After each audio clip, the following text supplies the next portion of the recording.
Looking to source more vehicles and stay ahead of seasonal slowdowns?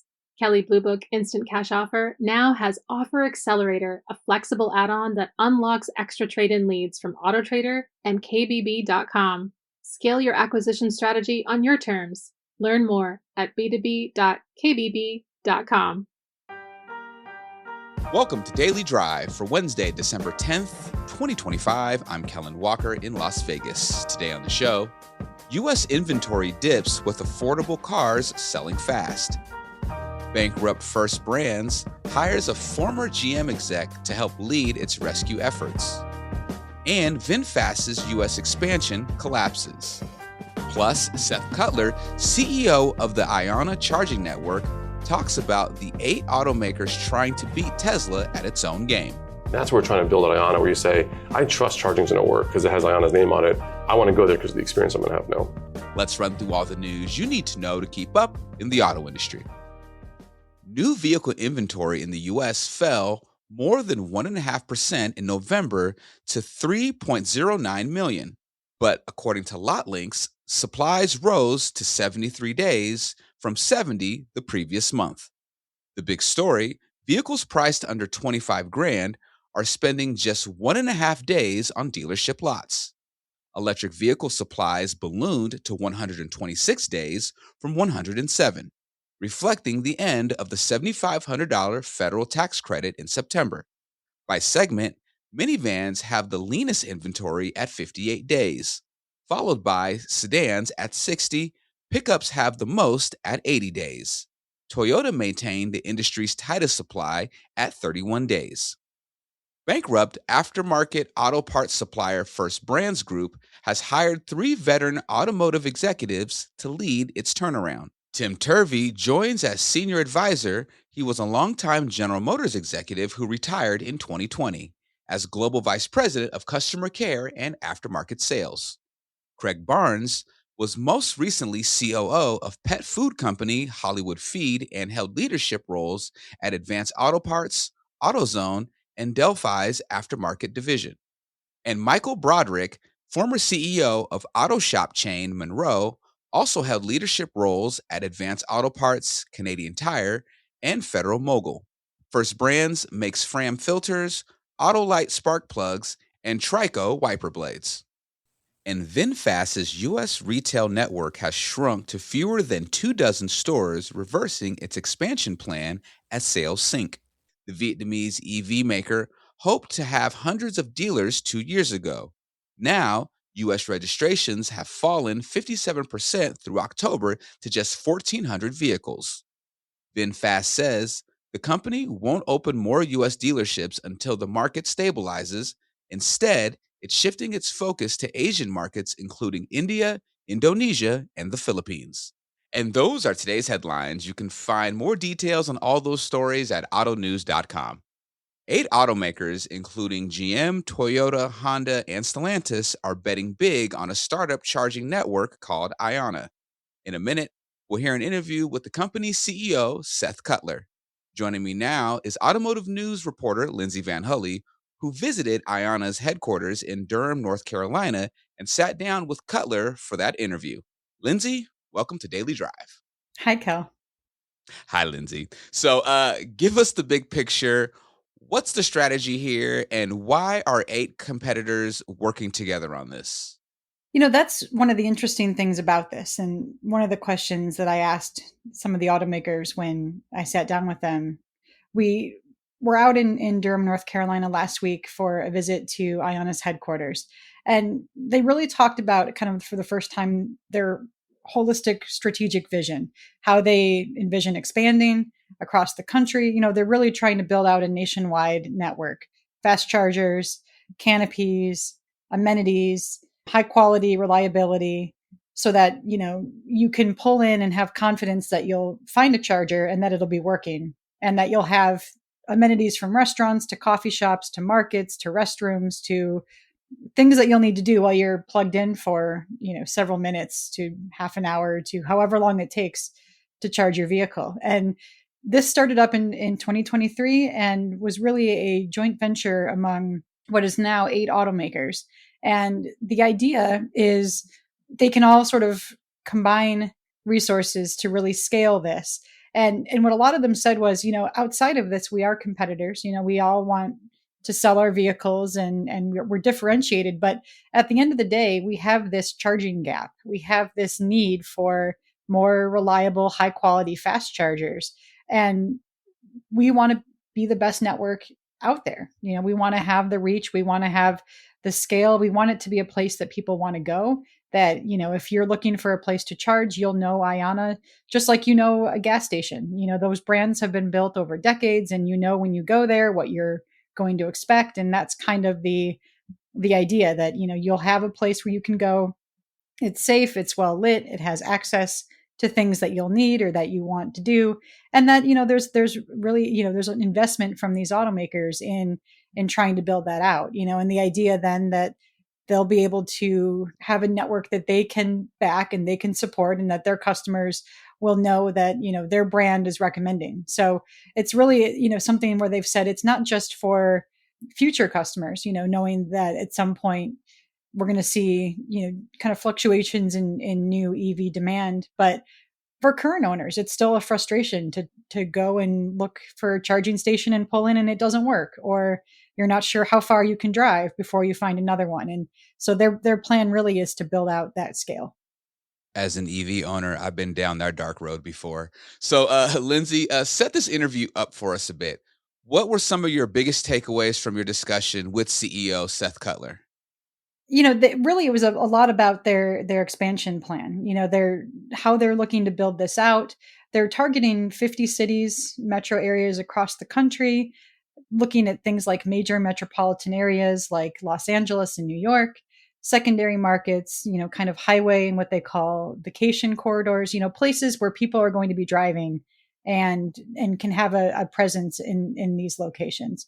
And so, one of the things that they're going to be doing is building out, charging stations in all of these markets. There are 3 different types, from kind of smaller, what they call relays.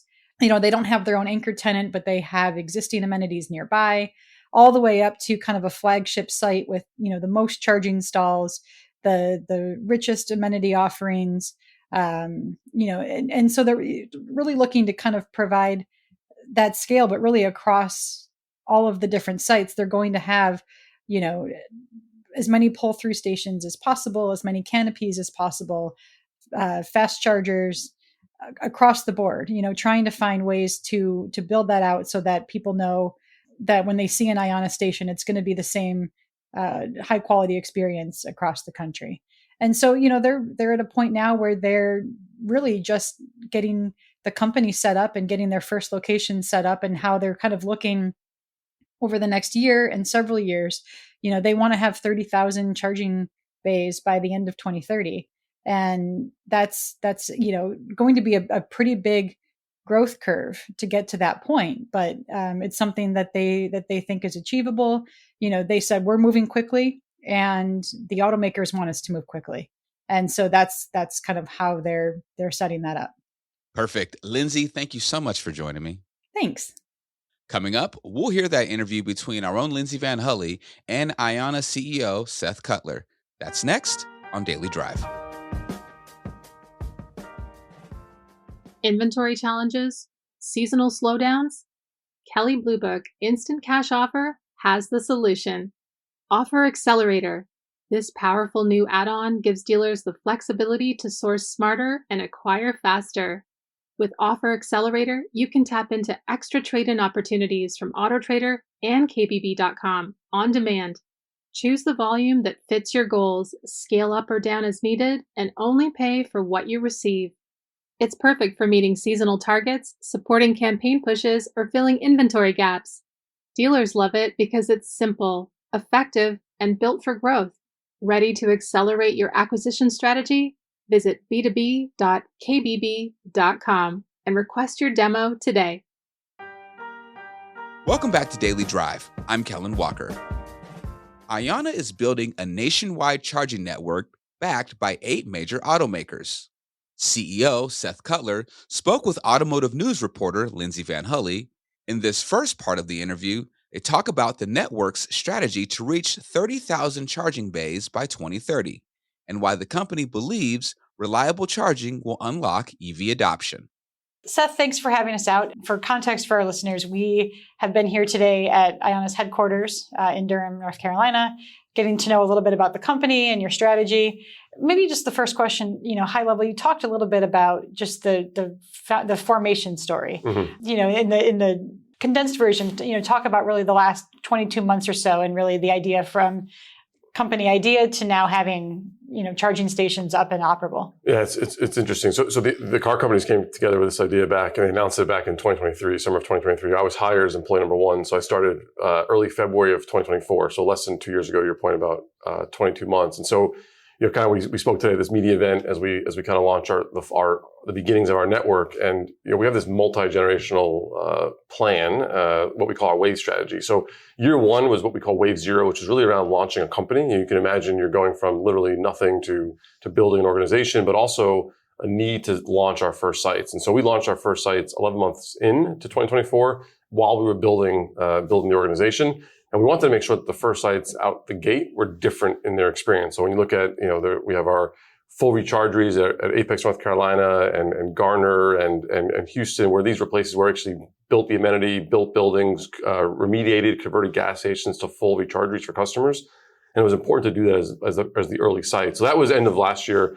And this year, we've been really marching towards how to deliver what we call quality at scale to customers and demonstrate that we can go from 4 sites to 100 sites. And so today, we have over 120 sites in construction or beyond. So they're either in construction, completed, or live to customers.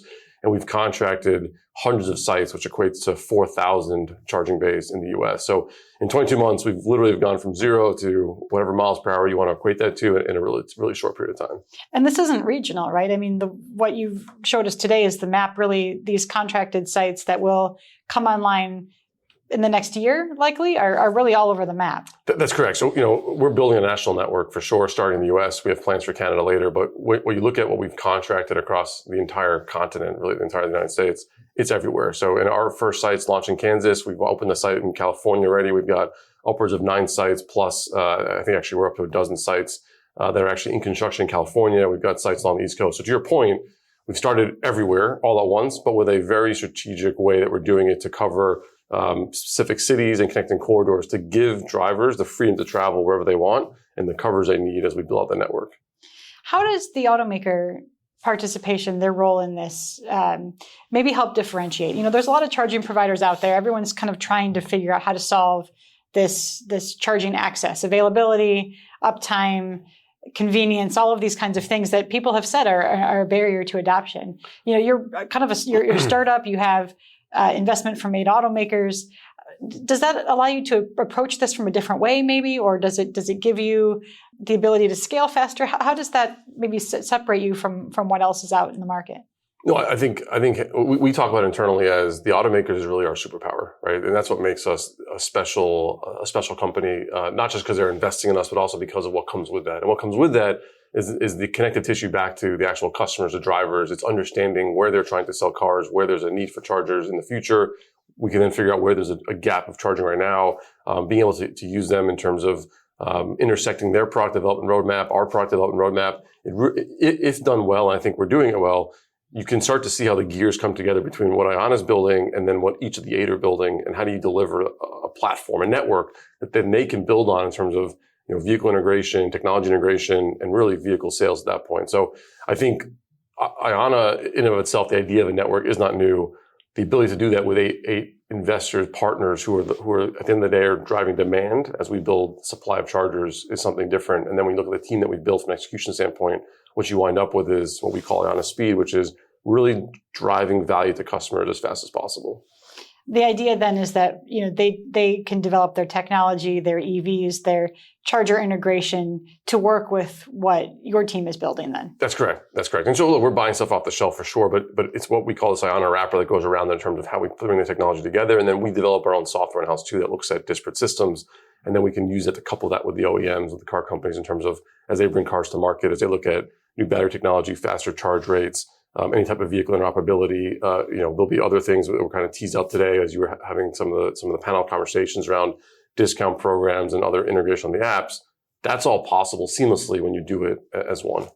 And I think what I heard today was that there's actually an Ionna lab at each of the automakers' own facilities. And so everything sounds like it's tested and run and the integration is worked out before any of that goes live. That's exactly right. So it's not just talking, it's actually walking here, right? So to that exact point, we actually have our equipment in their facilities. Our folks are traveling there on a regular basis. We built a really interesting operating rhythm and rigor between the car companies. So as you heard today, I report into a board of all 8. But we've really integrated the companies together. We have all types of working groups below me, below the board members that are talking on a regular basis that then comes together as an orchestra as we work together on moving the company forward. So you talked about 2025 as sort of being, getting this up to scale. What does 2026 look like and beyond? I know you said 30,000 charging bays is the goal by the end of 2030. Yep. You've got about 1,000 charging bays expected by the end of this year. Yep. That's quite kind of an exponential curve there. So how do you get there, and what does next year look like and beyond? Yeah, so kind of go back to that multi-generational plan, right? Our wave strategy. So we're just finishing wave 1 now, which is really around launching what I call the skeletal structure of the network this year, which is the 1,000 bays. And end of next year will be the completion of our phase 1 network, which is really giving customers full coverage in 15 cities with connecting corridors. We'll have other cities covered too, but they won't be fully built out. So that's the overall plan. But really delivering 30,000 bays live to customers starts with contracting them. So we are over 10% of the bays needed under contract, and we're moving at a pace where that's going to continue to rise at a faster clip than it has before. So as we acquire them, we're able to move them through permitting and into construction faster. So I think next year is really going to be around growing the network faster than this year, number 1. But number 2 is because we've got this, what I call skeletal structure built, and we've teed this out today, there's additional integration now that will come with it, meaning that the OEMs can start to rely on Ionna as a network or the network as they start thinking about the sales process for new vehicles, but also existing cars in their car park that are out on the roads looking for reliable charging. You mentioned, I think, those 15 cities. Are you starting with 15 of maybe the largest metro markets, and then do you sort of see it going down into smaller cities and mid-sized cities?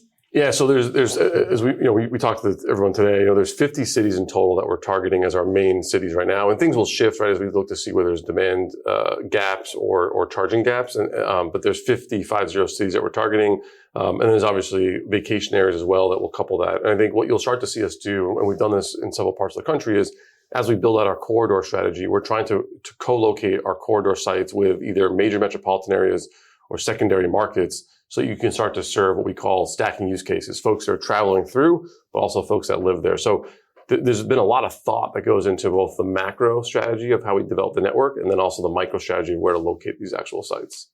And you have different tiers of charging stations that you'll have that might make sense in different markets.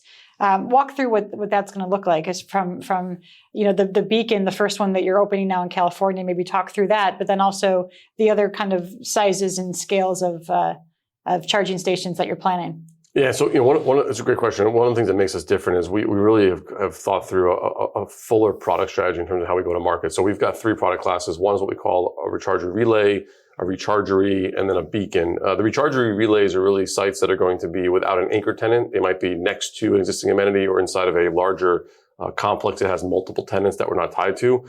The rechargery, what we call the full rechargery, there's 2 flavors of that. One is what's known as a rechargery at, in which we partner with a large retailer, a Wawa, a Sheetz, a Casey's, a Hy-Vee, a Schnucks that we've already announced.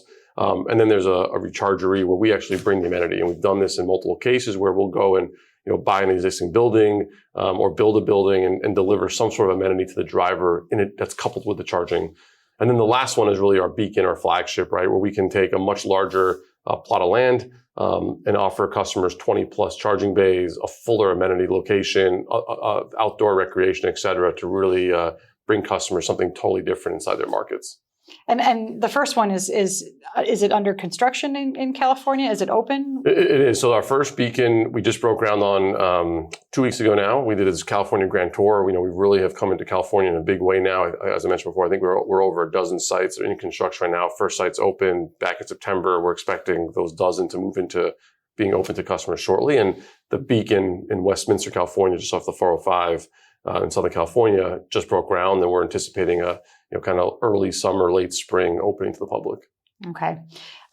those different tiers of amenities are kind of based on size and location and those sorts of things. But, when you think about what's important to customers, the things you're hearing most, what are they, as far as the features they want, the amenities, the convenience, and then how do you take what they say is important to then implement and make sure that those new stations have those features? Yeah, no, it's good. So, we fundamentally believe in working with drivers. So we do regular focus groups, regular what we call customer clinics, interacting with drivers. And then, as we talked about today, we actually go on site on a regular basis to interact with drivers at our rechargeries to collect information, understand what we're doing well, and honestly, what we're not doing well, where we can do better. And so we use that to build foundationally what the product looks like. And so if you look at, we talked about the macro, the micro, you think about the nano, irrespective of our product class, every site has certain promises we make, right? Think as simple as trash cans and windshield wiper fluid and cleaners, and where we can, we put canopies in place, and even if we can't, because of speed, we'll come back later and do it. So really making sure that irrespective of what the amenity is, the charging works and the experience around the car is bar none best in the industry. And then from there, we're able to build on top of that from a platform standpoint. So we're constantly reevaluating feedback from customers to drive that into the product and challenge ourselves to do better for customers. And so what are as far as those, the amenities that you're putting in, whether it's co-locating, whether it's, developing your own, what kinds of things are you looking at making sure that those, kind of mid-tier and halo offerings have those things? In terms of what kind of amenities we're trying to provide to customers? Yeah, so, it's been interesting. We've got, I think it's about half a dozen sites open today where we've built our own amenity, and we've been piloting different types of scenarios, right? In one case, we have a site here in North Carolina. We've implemented Amazon Just Walk Out technology, which is a frictionless environment. You've got basically a mini supermarket, mini C-store where folks can come in, take what they need and go. And it's a great experience for customers. Well, that's been open for about 9 months now. We're going to use that to put that into our Beacon site in a much larger format for customers. Our site in Apex, which is a 100-year-old gas station, which is really cool to renovate and remediate, we partnered with a local entrepreneur to build out a coffee shop. And now we've got that same format going out into our location in Kansas, where we bought a land with a building on there that had been out of commission for a couple of years. We've renovated it, we've rejuvenated it, and we're bringing in a local entrepreneur to run the restaurant now on site. So we're constantly trying to experiment with the other parts of the experience the customer has on site to then roll it out at scale. And I think the one thing I'd add to that is everyone focuses on the charging piece, and fundamentally what we want to get to as Ionna is charging just works, right? You go buy a cup of coffee at a coffee shop, you don't ask what coffee maker it is, you don't ask where they got the coffee beans from, but you know that the coffee is always going to be good, and you know that the experience there is where you want to be. And that's what we're trying to build at Ionna, where you say, I trust charging's going to work because it has Ionna's name on it. I want to go there because of the experience I'm going to have now. Come back tomorrow for the second and final part of Lindsay Van Hully's exclusive interview with Ionna CEO Seth Cutler.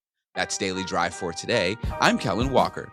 Thanks to Automotive News executive producer Jake Neer, as well as our own Omari Gardner and Lauren Seiliff for their reporting for today's podcast. You can get the latest news on EV charging networks, retail inventory, and everything happening in the auto industry at autonews.com. We'd love to hear from you. Let us know what you think of the show and the topics we covered today. Send us an email at dailydrive@autonews.com or leave us a voicemail at 313-444-2774. And if you enjoy the podcast, remember to like, leave a review, and subscribe so you never miss an episode.